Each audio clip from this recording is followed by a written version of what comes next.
Hey, everybody. Welcome back to another episode of the Overshare Hour. How are you doing tonight, Juby? Gosh, I'm doing so good. I had a good day today. I found out, this is crazy, that one of my bridesmaids, who I have been friends with since I was 14, and we did a Spanish project together, she is moving into my apartment complex this weekend. Yeah, and you know her. You've definitely seen her through the years. She's the best. And yeah, she needed to find a new place to stay. And I love our apartment. So I am going to have a built in friend, which I'm just so excited about. I'm so excited too. Have y'all ever lived that close to each other? No. And I was Yeah. texting her and saying, I feel like teenage us would just be so excited that one, we're still friends, but also Yeah. we're gonna have this season where we live so close together. And yeah, she is just the best. We used to hang out constantly, and you guys know how it is when you become an adult. We pretty much see each other once every couple months. We go to Yard House and Barnes and Noble. It is like a Yeah. very specific plan. We always go to Yard House, and then we walk to Barnes& and Noble, look around for like 20 minutes, and then we go home. But it'll Yeah. be so nice to just be able to be so close. It's gonna be really Yeah. fun. I'm And we excited. always do game nights, usually at your place. So hopefully she'll come hang. I know. I'm so excited about that. And actually, for the longest time, she's been wanting to do a murder mystery party. No way. So, yeah, we might be able to get her like, she has actually done one before. She did it with her family, and she might actually still have all of the materials for that one. Oh my gosh. And she's working on a second one. She's amazing. She writes it herself. Like, what you guys need to know about her is she has beautiful handwriting, like, practices calligraphy, and she's just so creative. She's a Mm-hmm. cricket, so Yeah. she's a lot of fun, and she knows how to throw parties. So I'm wondering if Yeah. we can ask her to That would be throw us the murder so mystery. fun. That would I be so know. fun. Oh my gosh, I would love that. Yeah. I love Juliana. Yeah, she's the best. How are you doing Yeah. today? Good. Work has been full throttle. Um, they have family in town, and so my schedule's different. I love my boss's parents, like I love them. They're super cool. I also think like just in terms of my energy, like my ability to like be a full human at the end of the day, it's always low cuz like life, but also like my schedule, if I don't know exactly what I'm doing every single day, like if I don't feel like I know what's coming or that I can plan what's coming and it's up in the air and it's in someone else's hands every single day, that really messes with me. And so I feel like this week has just been a lot of I get to work. I think the plan's gonna be one thing, it changes, it's a different thing, and it's not that it's bad, it's just, like, people's schedules changing and different people being there and life the way that it is, so it's just personally, like, a personality thing. It's hard for me energetically because it feels like that shift and those constant shifts take a lot out of me, even if it's, like, small, that's just kind of how I am. It's not that I can't go with the flow, it's just that when it comes to my everyday, I'd like to know, like, how it's gonna look. So, yeah, I think that I've just been extra tired, but this next week I have off because they're here to visit and then they're going back home and the whole family's going for Thanksgiving. So, I have the whole week off and my daughters also have the whole week off. So, we get to hang for the whole week, just 3 of us. I Oh my mean, Luca gosh. too, but he has work, so during the Yeah, day. Yeah. that's so awesome. Yeah, I know. So that's good. I'm looking forward to that. Where Yeah. like no one gets out of bed before 9. We all sleep in. Yes, that way we can all sleep in. That would be Yes, great. exactly. Yeah. All right. Well, are you ready for me to read the first one? Yes, I am. Yes. Okay, great. Okay, this one says, "Hi Jubilee and Kinsey. Okay, I need to know if I'm being dramatic or if this is actually insane. So my boyfriend and I dated for almost 3 years. We weren't perfect, but I genuinely thought we were working towards something real. We had talked about marriage, kids, timelines, all the things.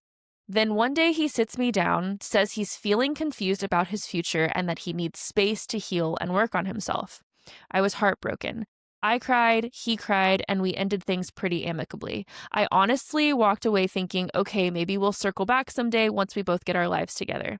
Fast forward 3 months. I'm scrolling on Instagram when I see a photo of him with a girl I don't recognize, and it was an engagement photo. I'm spiraling. How are you confused and needing space in August, but ready to marry someone else in November?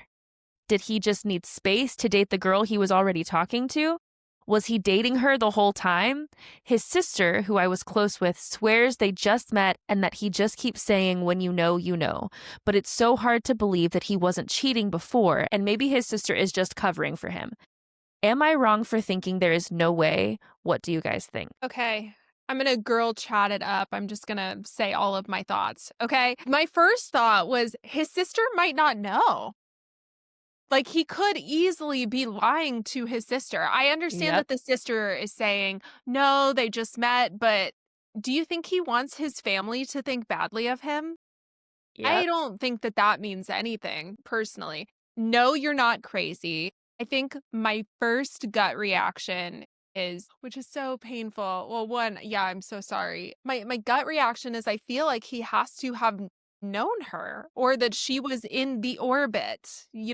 There's obviously the chance that they've already been seeing each other and he was cheating. I feel like that is a possibility and it sucks because I don't know that there's any way to actually know. But I feel like best case scenario, well, I guess best case scenario, he really did just meet her. I mean, that could be true, but it feels like for him to have acted so confused after you guys have already talked about timelines, you've talked about getting married, having kids, doing the whole thing, and you've built this future life together. And then he says, "Oh my gosh, I'm so confused," which I feel like, tell me if I'm wrong, Ken. If I was in a 3-year-long relationship with somebody and somebody said that to me and we broke up, isn't that super vague? Yeah. I would be like, Yeah. What do you mean?" It Like would if be it's hard. random, like if it's random out of the blue, out of nowhere, and suddenly they just spring it on you that they're generally confused about life, I would be a little taken aback by that for sure. Yeah, I it mean, actually Luca and I says have been together for 3 years. So I it's a can long only time. imagine if he came to me randomly tomorrow and was like, you know what? Just a little unsure, because we're doing a whole life together. But I also don't know the way their relationship worked. So, Yeah, and it also says that he said he needed space to heal and work on himself. So, I mean, I hmm guess that is a reason, I guess. I think that everybody views relationships differently, so I validate everyone's experience. There are people who really feel like they need to have a season of singleness to hmm heal. Me personally, I kind of feel like I have been able to work out my personal things while I'm in a relationship. Like I've been able to do that as long as I have a very supportive partner. But that's also just my season of life. I'm sure there are other seasons of life that I could have been in where that would have been true for me, where I need to be alone. But yeah, I don't know about this one. There is a chance. Okay. And I'm only saying this because we were in the cult world where people got married after a freaking day. I mean, I got engaged after 2 months. I did. So, is there a world where he meets this girl at a coffee shop and he's broken, he's sad, he's mourning the relationship. He thought that he was about to get married and have kids, and he was like, "Oh no, I have to go back to step one." And then he meets this girl who might seem like a dream girl because he doesn't know very much about her. Like, I mean, things are for real. butterflies and rainbows when you first get together. So, could he have convinced himself that this is his soulmate after 3 months? I mean, maybe. I mean, it's possible that he wasn't cheating, but that's crazy. I don't know. I mean, I did it. I got engaged after 2 months, but I feel like only in a specific environment would that have happened for me, but I don't know. What do you think, Kenzie? Would you be thinking that he for sure cheated? First of all, either way, you are not wrong for thinking this way, and you're not crazy, and this is a terrible, awful situation. Like, this sucks. No matter how it came to be, this is terrible. It reminds me slightly of, not slightly, entirely of The Ultimatum. Did you ever watch The Ultimatum, like, on Netflix? Did I watch The Ultimatum? I've seen every season. I've seen the straight version, the queer version. Yeah. So it's like these people go in and they have their, for those of you who don't know, it's the reality television show where there's a couple that goes on, someone serves the other person an ultimatum basically and is like, we are going to go on this reality television show. And if you don't want to marry me by the end of it, we're breaking up forever. Right. And so they go on the show and then correct me if I'm wrong. They in the beginning they mingle, they find a person that they are interested in doing a trial marriage with.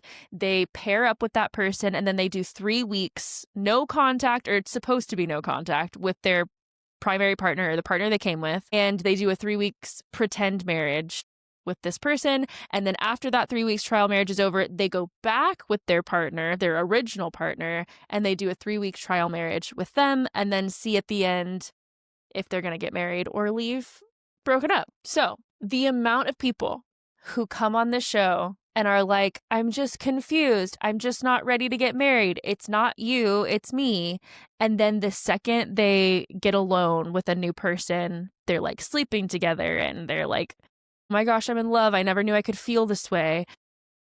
That doesn't mean that when they go back to their partner for the second 3 weeks and do the trial marriage with them, that they aren't, some of them, taking back everything they said and they're like, oh, I don't know, I was crazy for those 3 weeks. I still love you. So I guess all of this to say, it is possible for you to meet someone, especially in a rebound situation after a long-term relationship that you broke off emotionally because you're feeling confused about life and like you need to heal. And then instead of doing the hard work of healing, meeting someone new and being like, oh my gosh, you just fixed everything because like you gave me butterflies when I saw you across the room.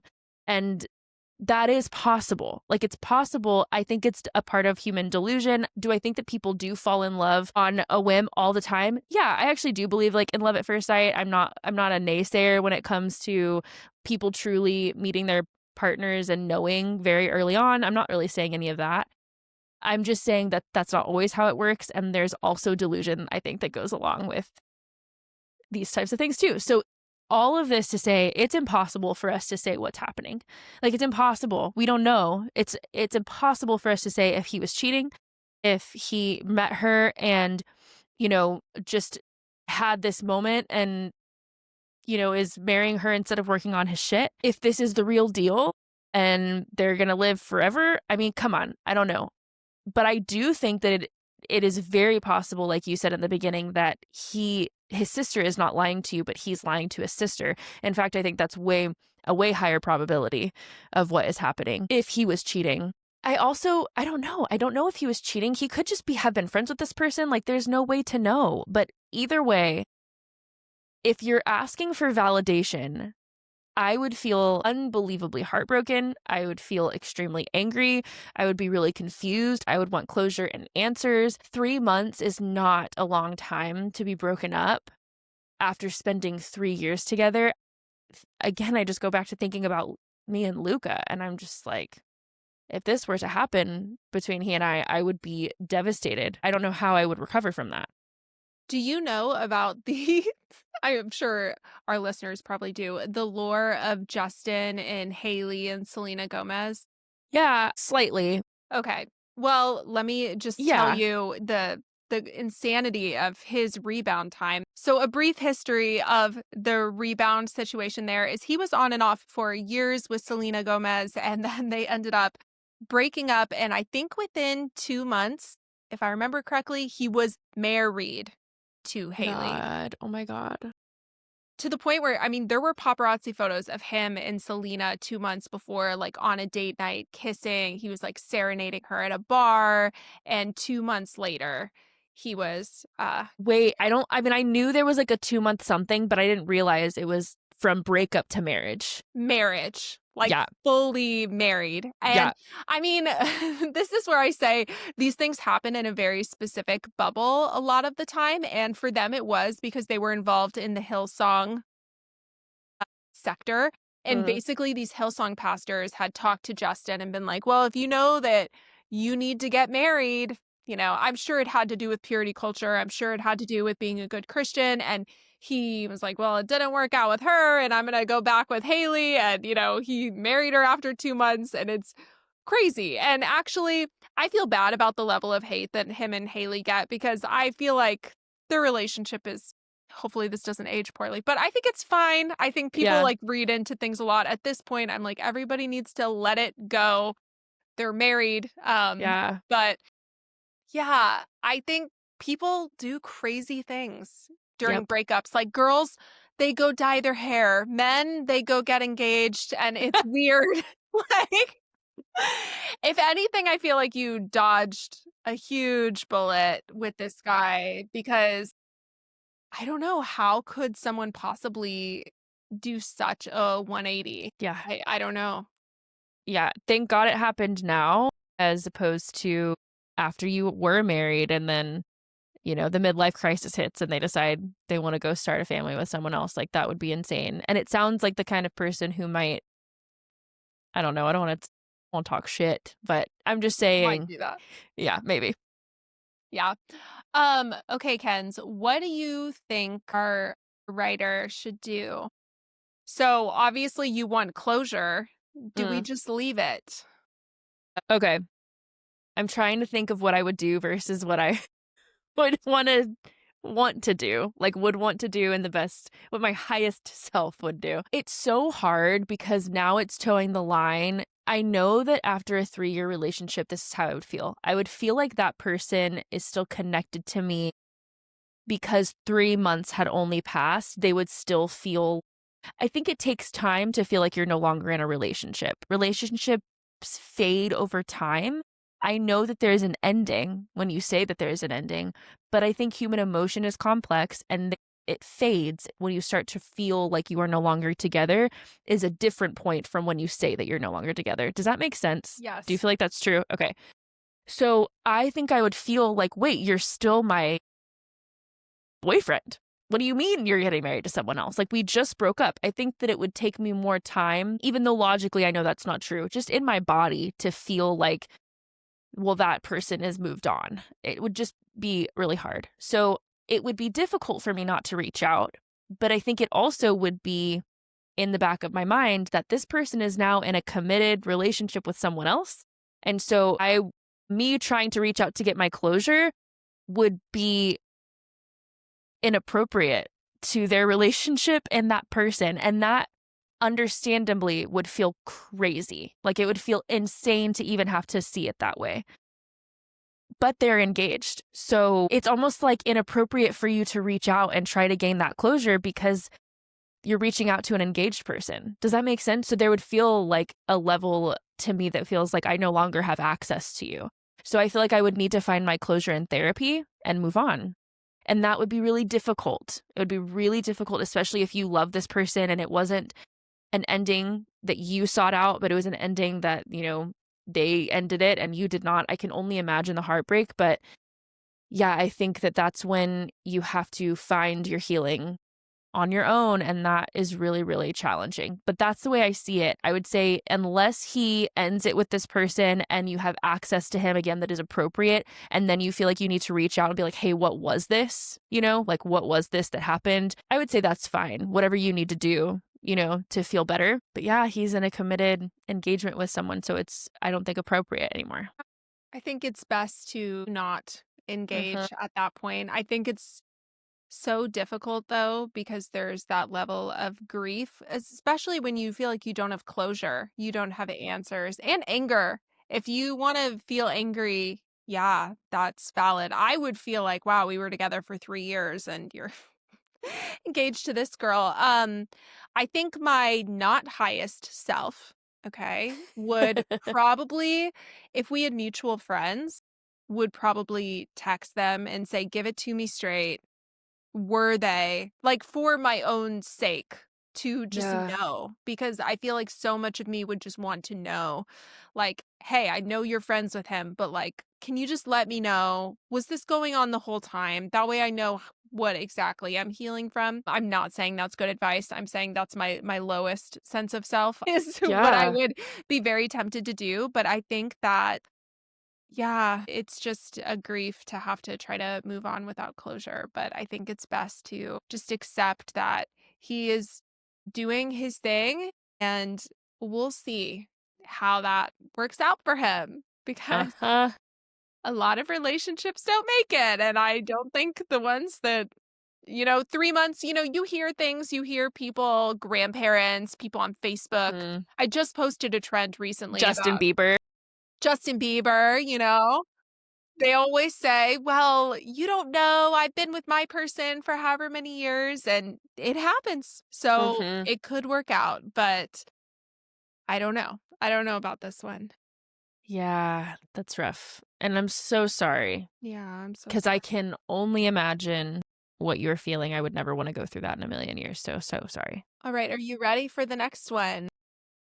I guess that was we got more? We have more things? Okay, Yep. yeah, let's And do it's it. actually extremely long. So buckle up. Okay, Okay. I'm here for it. All right. Question: what is the healthiest way forward to rebuilding a relationship with my parents and some of my family? Background: first off, hello, Mm, Jubilee. I found you on Instagram a while ago, and it's been awesome following along and an incredible reminder that change is good and okay. Mackenzie, I love all the advice you have given on this podcast. It gives me such big sister vibes, and I love it. Okay, for the context dump, I'm going to give you a shortened version and then a longer version. I have also been in therapy, but it's not working well enough yet. I'm trying. My partner and I got married in August of this year, and we're in an incredibly loving interfaith relationship. During high school, while living at home, I had become complacent with God. I read very frequently, prayed, etc., but a lot of it was logic based. When I left for upstate New York, I delved into the Campus Christian Club. Ironically, the Reformed non denominational church's insistence on delving into your faith is what I consider the spark to my reconstruction, which is still heavily in progress. About a year after we met, I changed my stance on interfaith relationships, but I was clear that I don't date for fun. We fell fast after that. We did a year-long distance, then got engaged, and he came to join me in Chicago. It was after the engagement that my family started to feel pressed to intervene. A lot of back and forth eventually led to my parents attending the wedding, but my stepmother left in tears. Now, a few months later, we are trying to figure out the best way to approach this, keeping everybody in mind. Keeping my partner safe, especially, is a huge concern. Keeping myself safe, respecting my parents as per the Bible's commandments, but honoring that we are now a new unit. In all honesty, I have asked so many people for advice. People in the church have given me mediocre advice. Oh, that's hard. Some people in church are just like that. Well, God calls us to love X, Y, and Z. While people not associated with the church can't fathom why I want a relationship with them. I was hoping that as you both have been heavily ingrained in the church and deconstructed/reconstructed, you might have better advice. A little further context. My backstory is a huge jumble. We had an international custody battle, and my father eventually won my little sister and me in particular. My older siblings had already aged out of the custody case as it took a few years to handle. My mother was neglectful and self destructive. However, my siblings have not fared well under my father and stepmother either. My older brother found love, but when confronted by them about sleeping together, they eloped and they were out of the picture for several years. My parents insisted my little sister and I have no contact with him and his children until they received an apology. This set my little sister off into depression and alcohol. She was incredibly hostile during high school, and my parents gave her an ultimatum of, if you don't become a better person, then you will need to leave when you turn 18. My gosh. I saw how any sibling breaking rules only meant that we all got more rules piled on. So I followed them, which led to everybody believing that I was the golden child. I had some baby mischiefs, literally nothing compared to most kids, such as staying at my boyfriend's dorm instead of a gal pal's and telling them otherwise. I started questioning women's roles in the church. I wanted to read the Quran and ask questions that people didn't always appreciate. I was a baby fireball. I knew my parents weren't going to be happy with my partner choice, but I assumed that they would respect my adult decision. This was very, very wrong. We paused planning to accommodate a request from my sister in law and cousin to rethink. We obliged, and a few months later, I called my father to let him know that we would continue planning. He said that he would not attend, and he thought that I actually agreed with him and was just being too stubborn to admit it. He claimed that I knew that what I was doing was wrong, but was continuing anyway. He stated that if not attending the wedding had a chance of changing my mind, then that is what he was going to do. I was dumbfounded and confused. This attitude towards the relationship didn't get better. We actually did a Bible study with my parents for about 10 months before ending it. My hope for it relationally was to let them see how much my partner respected and valued my beliefs on my behalf. Instead, when I ended the Bible study, they were upset. They claimed I never talked to them anymore, even though they hadn't called me to chat at random in over a year. I thought the weekly Bible study would be more than enough. They also have selective memories of my decade-long no children stance. Eventually, my stepmother sent me a letter claiming that she didn't know my partner at all, and they never got to see us anymore, and she was horrified that I was suddenly in a bad mental state. I feel as though I politely fought back in my response letter, claiming that they never visited me, called me, asked me about my partner or the wedding. It was a read the room, nobody wants to hear about it kind of situation. The disrespect and hurt of the past doesn't simply get wiped clean off the slate since my partner and I are now one. The last email was how I convinced my parents to attend, but now, a couple months later, I'm not sure where or how to start picking up the pieces. Some people hear my story and think I'm not standing up enough to my parents. They don't usually have the background with parents who are religious and who think that they have a right to your choices. While most people in the church are against what my parents have done, they also can't fully agree with me as they are uneasy about interfaith relationships too. So, what do you suggest? Oh my goodness. Unfortunately, I hope that you have different advice, Jubilee, because I feel like you're not going to get much different out of me, unfortunately, in this, from what it seems like you've already received from other people. In terms of advice, this isn't to say my advice is what I think that you should do, and if you don't do it, I would judge you. It's just what I think I would do in this scenario based on my own experiences and what I have done. So I hope it's fair to somewhat, in some way, compare interfaith marriage and relationship with how my family feels about me marrying into a queer, like being in a queer relationship and getting married, because they view it the same way. It seems like, based on your story, it breaks their heart. They think that it's not godly. They don't think that God approves of it, or that it is true marriage or a true union under God. And so I love my family. I think maybe if you've listened to all of the episodes, you may have heard this, maybe on an overshare recently. I love my family so much. And some of my family members I have had to cut off. Some of my family members are not so hostile that we're able to continue our relationship, but we have decided to not invite them to our wedding, right? So we have different boundaries and levels of closeness with different people in our family based on their hostility toward us.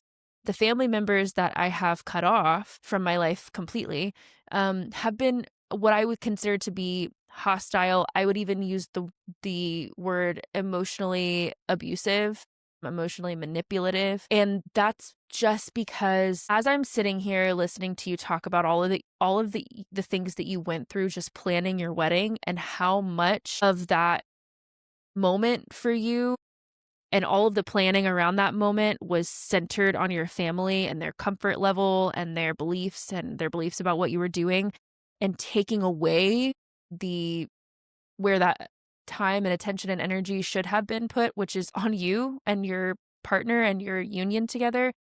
That breaks my heart. I hate that for you. And I feel like it is true that your family is not trying to be hostile towards you from a place of genuine malice. I don't think they're actually trying to be malicious. I do agree that they believe what they believe, and that's what leads them to behave the way that they do. I think it comes from a genuine belief that interfaith marriage is wrong. It probably scares them. They're probably afraid for your soul. I'm sure there's so many things. So it's coming from a place of fear, I would say. Masked as love, masked as care. But I would say that you're carrying a really heavy burden in trying to maintain this relationship with people who are hostile toward you. That's not to say that you shouldn't have it, but I don't know a way through this relationship with them that's going to change the dynamic. So that's what I haven't figured out in my own life, and what has caused me to have to put the distance is because I would have to put up with more than my nervous system is comfortable with being in relationship with certain people. And so I've had to put that distance. I'm still in a relationship with my parents, but my relationship with them looks very different. There's a lot of boundaries, there's a lot of separation there because there has to be. So we still get together, we still talk. Um, I've kind of learned what I'm willing to share and what I'm not willing to share. And the thing about my parents, though, is that they have gotten to a place where they're willing to also not pry or, try to get information out of me that they know I've already kind of put a boundary around, and have conversations with me that they know are going to just make us both uncomfortable and hurt our relationship. Like, we're working towards kind of just honoring that and staying away from those conversations so that we can at least be in each other's lives and that they can be in my children's lives. But they have to do that too. That's where this kind of relationship with these family members is, I think, maybe a little bit more challenging, is that it's really difficult to do that with people who are not willing to honor that. And, your stepmother leaving your wedding in tears, unless a lot has changed, is a pretty good indicator that she's not really in a place where she can let you be that adult that you spoke about previously. You thought that, well, they'll honor the fact that I'm an adult, and they're not doing that. If they were able to do that, then I would say you could have an amicable relationship with them and maybe just agree to disagree. But it seems like they're very kind of dig their heels in and not willing to let you live your life. And I don't know how you have a relationship with people who will not allow you autonomy. And I think that when we try really hard to have relationships with people who want so deeply to change us and will not give up on trying to change us, we just end up harming ourselves and our closest people, like the people, like our families, like our children and our spouses, because we're giving energy to other people and taking it from where it's needed. And that's just been my experience. So I have not figured out how to have relationships with family members who will not allow me my autonomy. And so I don't have them. And I wish that I could give you a different insight, because I think that's what you're looking for, but I can't honestly give that because I've never found out how to do it in my own life. The only way I've been able to do it is when I have family members who don't believe the things that I believe, but look me in the eyes, call me on the phone and say, I love you no matter what. I've had many of these conversations. We don't agree, but we're willing to put those things aside so that we can be close and we're able to hold each other in those spaces and have boundaries. But they have to be willing. And so that's just kind of how I feel. What do you think? Oh gosh. I relate a lot to this one in a way. I'm obviously not in an interfaith marriage, but there were a few things in there that really stood out to me that I could relate to. So, one, you were saying how distance was put between you and a sibling in the past. I don't get into my personal life, but let's just say there's family members who have been cut off for various reasons at certain points by certain people, not everyone, and it's painful. It's really painful, especially when you're growing up in that atmosphere and you learn how to not be like them because you don't want to be cut off. So, you saying, I became kind of the golden child because I learned how to not experience that.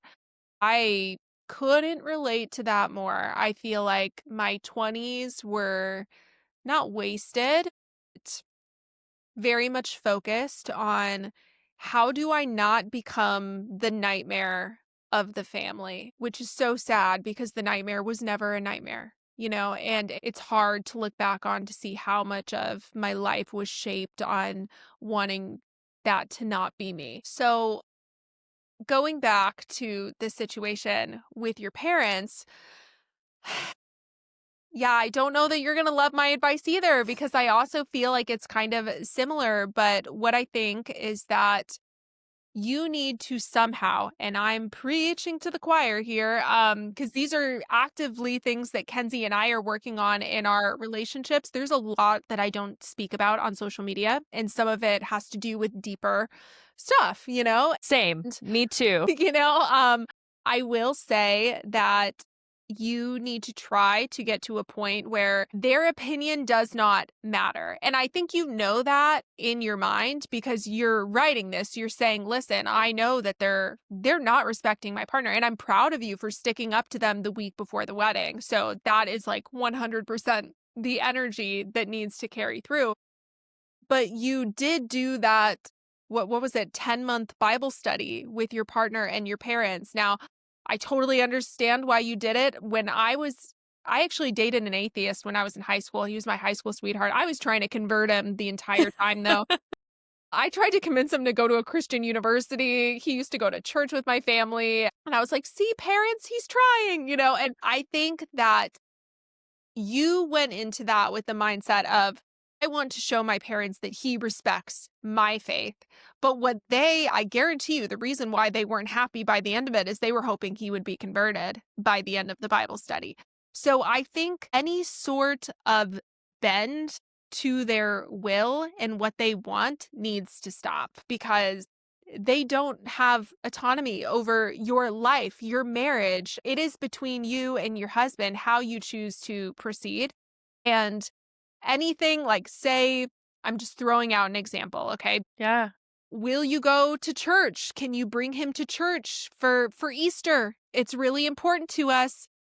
Respectfully, no, we are going to be doing something. We will come over after. I think it's going to take strong, firm boundaries of we're adults. This is what we do. And hey, if I say you do want to go to church together separately. I think that there needs to be some sort of firm boundary around religion with your parents. And I've been thinking about this a lot recently. And I posted how I got a crazy text from my uncle.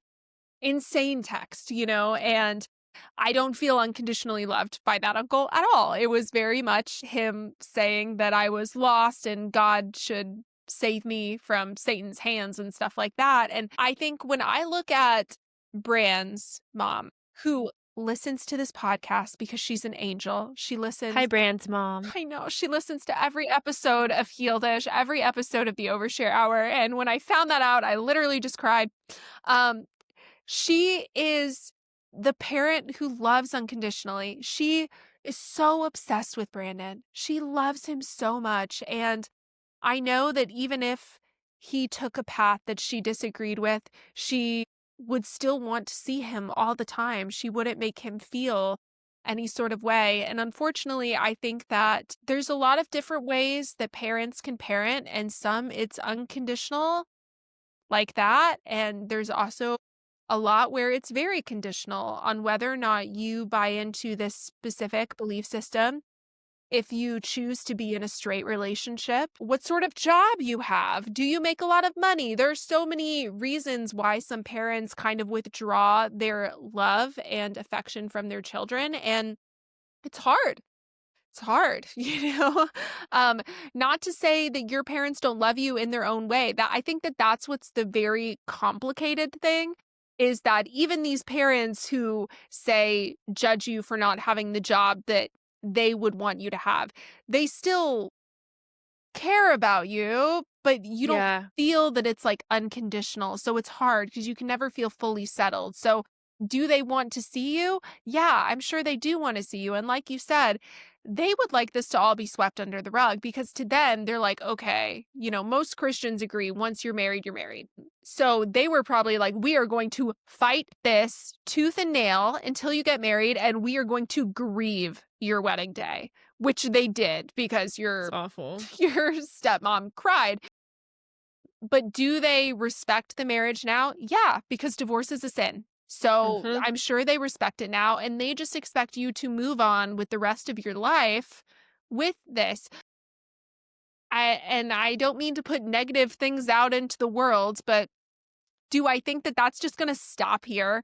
Do I think that that's gonna fully stop? No, because say if you guys ever had kids or if there were just any other big circumstances, they would have opinions on how things are done going forward, and there's always a way to bring it around, and that it's gonna take a lot of firm boundaries. So while I think that it's easy to get a lot of advice from people who say, just cut them off, just cut them Yeah. off. The way they're acting is so inappropriate.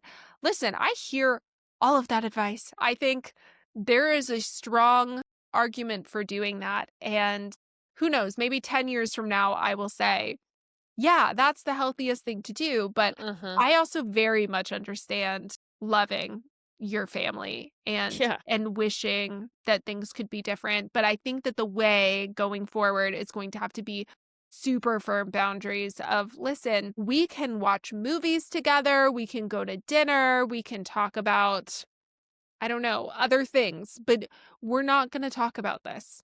And Yeah. you're not gonna ask me if my husband's been reading the Bible with me. Yep. We're not gonna talk about it. And it's just gonna have to be that. And I agree with Kenzie. I feel sad. I feel sad that so much of the lead up to your wedding was this conversation because you do not deserve it.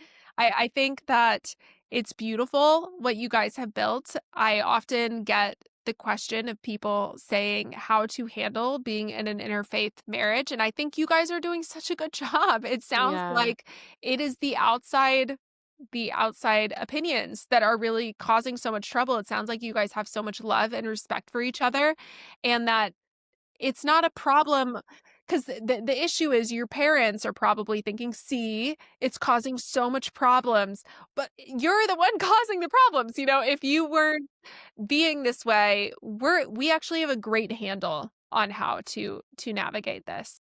Yeah. Yeah, I am just so sorry that you've had to deal with this because it is a lot. Yeah, I it makes me think of the time this isn't my own life, it's my fiance's life, but when he was in high school, he was in a queer relationship and his parents completely sabotaged it. I mean, just like in the most, outright way. I can't even get into all of it. It would just be insane to talk about all of the details, but utter sabotage, okay? And so this relationship ended and it was his first love. He loved this person and obviously was heartbroken. And so his mom like comes into the room and is like, "See, honey, this is why we're not in queer relationships because they end in heartbreak." And every time I hear that story or we talk about that, it infuriates me because I'm like, any heartbreak is heartbreak. And this relationship ended because of you, not because they were queer and not because they were in a queer relationship. And so it is the twisting of the religious mind. I did it. I When I was evangelical, I was doing all of the mind bending and trying to, fit my worldview into my belief system. And yeah, it's not reality. And so I just think it's really frustrating and it's really sad. And I'm just sorry. Well, let us know what you decide to do. I think let us know if you solve it. If your therapist has any ideas, we'd love to hear it because we have our own issues. Yeah. Yeah. Like we've said many times and on this episode, we do not talk about all of the things. We talk about a lot, but we don't talk about it all. So there are things that we are also in therapy for. Um, yeah. All right. And we love you. Are you ready for the next one? Yeah, let's do it. Okay, this one says, I got invited to a close friend's bachelorette weekend, and when the group chat started planning, I assumed it would be pretty affordable because she's always been pretty low maintenance. They booked a rental house that's $350 a person for 2 nights plus $140 each for a surprise activity, and that doesn't include gas, alcohol, outfits, or literally any food for the weekend. So realistically, this trip is going to be well over $500, and I genuinely cannot afford it. I'm embarrassed to even admit this, but $500 is like my entire monthly spending money. I feel guilty for wanting to back out, but I also don't think I should put myself in debt for someone else's weekend. I'm trying not to seem cheap or like a bad friend, but is this actually what people spend on bachelorettes now? Would I be awful if I told her I can't afford it, or should I just suck it up and go? What do you think? Ooh, I'm a people pleaser. I might be the worst person to ask about this. I think it's super valid to not be able to drop $500 on a bachelorette weekend just because this economy is crazy right now. I think so many of us are struggling and so many of us don't have the money to be able to go and do stuff like this. Yeah, so I don't think you're crazy or bad for not being able to afford it. I seriously doubt that you are the only girl in that group chat who is stressed. Yeah. I believe that there are probably other people in that chat who are also thinking, how am I going to swing this? And I know that we can't change what the bride did or what the maid of honor did or anything like that. But really, what they should have done is ask everybody what everybody's budget was for this. And they should have created an option A and an option B. I don't remember exactly what we did for my bachelorette, but I think that we might have told people, like, you can come one night or you can come two, and Yeah. if you can't afford both, that's fine. And I think that Yeah. at one point we had thought about, like, going and getting massages, and we had said, like, you absolutely do not have to come to that. Like, Yeah. people can either go to that or you can, like, stay back at the place. And we didn't even end up doing that, actually. We ended up just staying at the Airbnb. Unfortunately, the bride is probably thinking about it as this is my one bachelorette of my entire life, and I want it to be great. I want it to be a weekend with my best friends, and she's probably going based off of what she can afford. So, no, I don't think that you would be bad to just be wrong to tell her that you can't afford it. Uh, I would just say, I can't afford it. And to be honest, she might be willing to pay for it. If she, like, really, really loves you, she might be able to afford it. Who knows? She might not be able to swing it, but it might be worth it to her to have you there. So if you said, "Hey, like, I could afford 250 or I could afford 200, but I absolutely can't do that. Can I know the special surprise is a special surprise. Can I not do the special surprise?" And try to just be honest with her because if you're in her wedding, you guys are good friends, and hopefully you can be honest with her about that. If I'm being honest, this is just me. This is horrible advice. Nobody should ever listen to me. I'm in so much debt. If this were me, I would do it though. I think I would pay it, but that's me. That's me thinking I would be willing to go into debt for it, and that's not the advice I'm giving you at all. I'm just Yep. saying that I am quite a people pleaser, and if I was like, "Oh, I don't want her to think about it. I think I'll just do it and I'll pay it off $50 a month until it's paid off because she's only getting married once." Like I said, don't do what I do, but that's probably what I would do. I'd probably be like, "Well, my credit limit is pretty high. I can probably charge this and think about it later, but that's definitely not what we should be doing in this economy, given how uncertain everything is. But I don't know. What do you think, Keds? I think it's really, really hard because I agree that what would be nice. Okay, so I'm planning a wedding right now, and we're doing like an Airbnb situation where we would love it if we could get like a big house on like great land that costs a lot of money for the weekend, and then everyone who wants to stay can just like pay a little bit for it, right? That would be great. But what we did, instead of just choosing a place and then being like, so everyone's staying and it's this much, we're trying to see who would want to stay and then build our budget for our location around that. Do I think that most people do that at weddings? No. Do I think that people should have to do that for their wedding? No. That's just what we're doing because I'm also a people pleaser. So the way that works out on the other side of things is like, I don't want to inconvenience anybody. So it's like, unless they want to come and do it, like, I don't want to make them do it. However, okay, and here's another thing. What I think she could have also done is maybe said ahead of time, hey, I'm planning a weekend bachelorette party. It's going to be this much money or around this much money, and let you know like in advance, so maybe you could save for it and just be like, hey, so we would really love you to be there, like, if you don't mind, like, putting some money away for it and then give you 6 months, 3 months, just some amount of time instead of just springing it on you. So, basically what I'm saying is it's valid for you to feel the way that you feel, and totally okay if all of a sudden you find out you have a $500 weekend that you have to come up with the money for and you don't have it. It's okay for you to say that. And that doesn't make you a bad friend. It doesn't make you a bad person to be standing in her wedding. It's just the reality of life. But I do think that I've gone into debt being in people's weddings. So it's so hard. It's so hard because you're right. That's not the advice that I would give. No, Because because I've done also, it yeah, I've done it. And for I sure. think too, and I think that I felt the stress of that. And so no, I don't think I would do it again though. I think honestly I would say, because also part of it is like FOMO. I don't want to miss out. Like it's my friend's bachelorette. Like you don't want to miss out on all of the things. And so I know that feeling. But you also have to think about if you're purchasing a dress and shoes and getting your makeup done and your nails done and your hair done. This isn't just $500 to be in the wedding. This is like Wedding $500. gift. Yeah, wedding gift. If you're doing a lingerie shower, you have to think about all the things. So it is not wrong. You absolutely don't have to feel awful. And if you're feeling like you're sucking it up to go, don't do it. If you're feeling like you're eating this debt and it's going to sit with you as this terrible choice that you made, don't do it. Your friend didn't give you enough time to plan, enough time to save. It's not your fault that you don't have $500. Most people don't right now, or a lot of people don't right now. So, yeah, I would say don't go if you don't have it.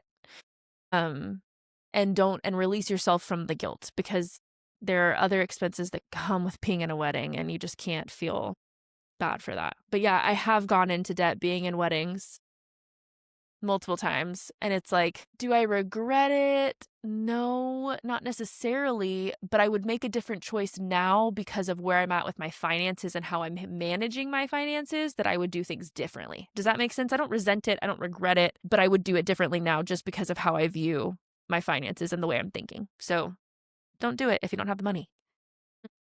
And you Yeah. never know, the bride might have a mom who's willing to like, I feel like my mom would have stepped Yep. in if one of the girls couldn't afford it. I really feel like she probably would have because she's at a place in her life where she can afford it, you know? Yeah. You never know what honesty might get you. So Mm-hmm. I know it That's might so true. suck to feel like you're taking a handout, but I would just be honest and say, like, what's the lowest amount I could pay and still be allowed to come? You know, because Yeah. just be honest and say, I really can't.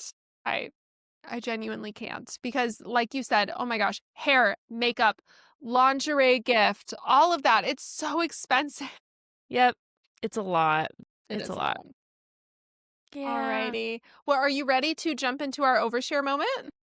Yeah, let's do it. I think you should start and we should just share an overshare moment. That sounds good. Okay, Yeah? Okay. here's what I have. And then you'll have to come up with a youth group story because I told Kenzie I wanted to tell a youth group story. Okay.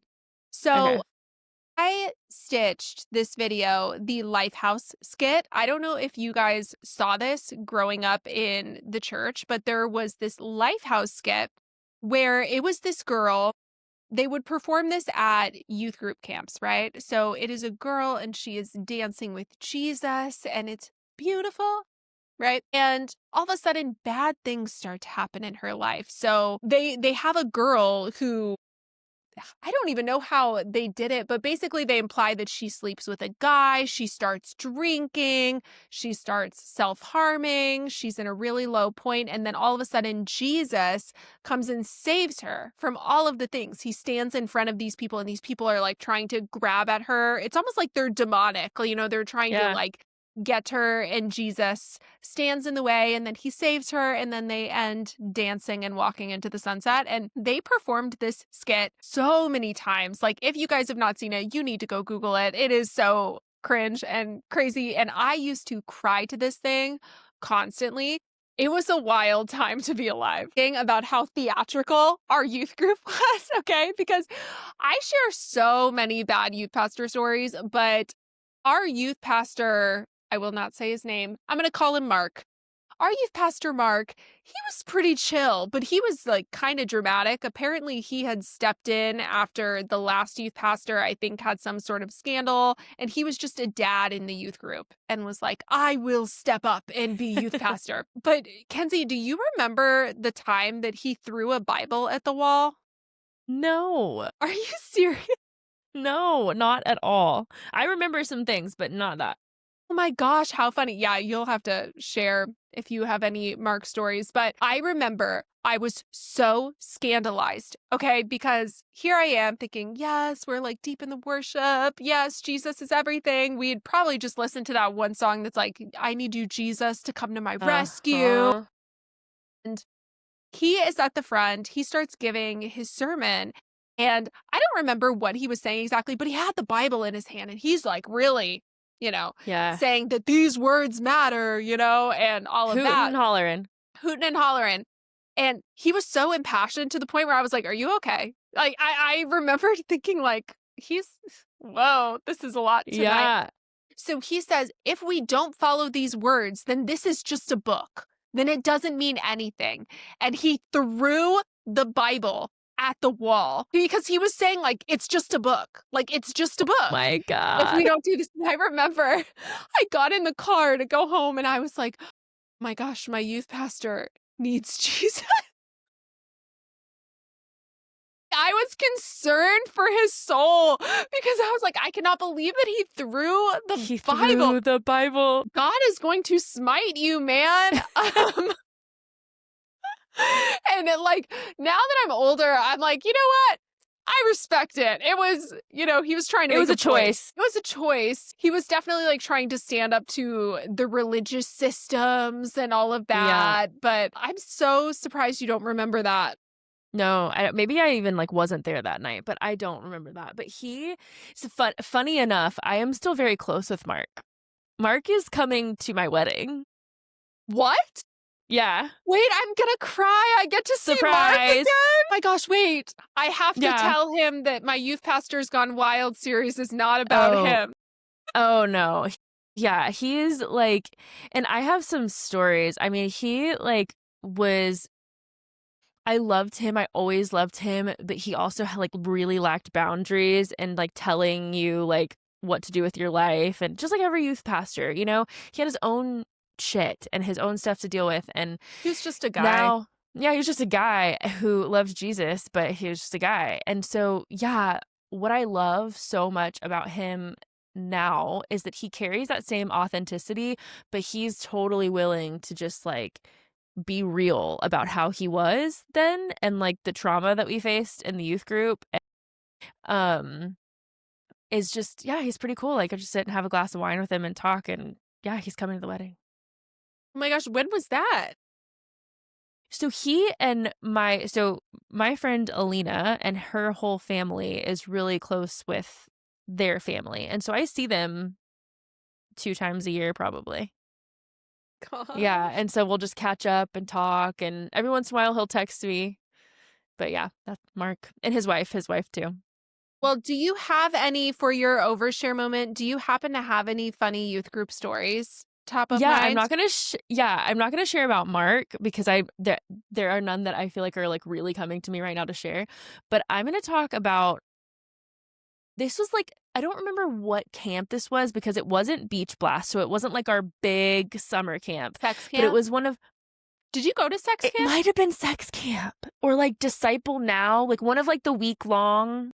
Yes. Can you explain what sex camp is to anybody because that's probably jarring. Y'all probably don't know what sex camp is. Okay, but here's the only thing that I remember from sex camp is small group. So do you remember like what the actual like camp was like? Yes, the whole thing was about purity. It was at Mo Yeah. Ranch in Texas. Yeah, I think this was what I'm talking about. Yes, it was at Mo Ranch, and the entire weekend or week, however long it was solely focused around purity, which was wonderful. I actually fooled around at sex camp, which, oh my gosh, I'm gonna cry. Horrible, horrible behavior. And like, here we are sitting in our small groups, and You're like, okay, side tangent with the small group. I remember there was this girl, and I'll call her Samantha. So Samantha was just, I don't know, think like class president of youth group. And she is in my small group, and they were asking, how far is too far?